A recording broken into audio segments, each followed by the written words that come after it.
A police officer was about to eat lunch, but his burger suddenly disappeared. This angered him. He hopped on his motorcycle and chased after the car, then soon caught up with it. He told the man to stop. The man said that his brakes had failed, but the officer didn't understand Chinese. The daughter then yelled help, so the officer thought the girl had been kidnapped. He notified other officers to set up a checkpoint. Soon another officer arrived to investigate. The daughter yelled help again. The officer immediately drew his gun and pointed it at the man. The family raised their hands in fear. To clear up misunderstandings, the man's mother kissed him, then his wife and even his brother. The officer finally realized they were family. He notified his colleagues to remove the roadblock. Upon hearing this news, his colleagues were overcome with despair, as clearing the roadblock would require considerable effort. To fix the brake problem, the younger brother took out a water bottle and poured water on the screen. Unfortunately, the bottle was empty. Just then they saw a canteen on the officer's person, so they took it. When the water was poured on the screen, sparks flew. Fortunately, the parking brake light came on. The younger brother pulled the brake hard, but the button broke. The younger brother tapped the screen.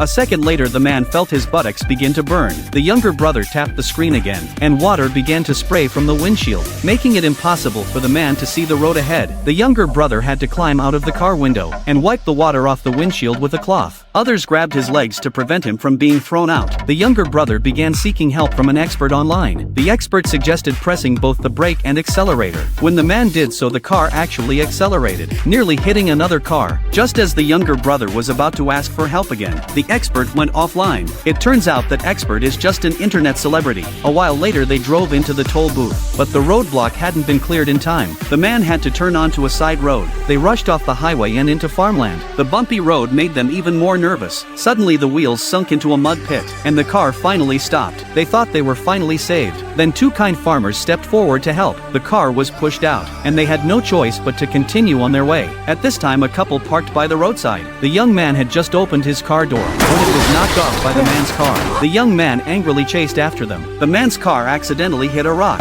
which hit the young man's rearview mirror. The young man, even more furious, accelerated and gave chase. A while later, a flock of birds flew over and pooped on the young man's windshield. The young man leaned over to vent his anger at the birds, and a piece of the bird poop landed in his mouth. Just then a spider appeared in the man's car. The woman pulled out a book, slapped the spider to the ground, and threw it out the window. Coincidentally, the spider landed on the young man's face. Terrified, the man skidded out of control and nearly hit the steel bars on the roadside. After a while, the police pulled up next to the man with a pickup truck, driving side by side with his car. Everyone in the man's car climbed out through the window and into the truck one by one, but the man himself kept driving straight toward a broken bridge. The man fell into the water. Fortunately, he swam out safely in the end. Do you think today's electric cars are safe enough? Welcome to comment.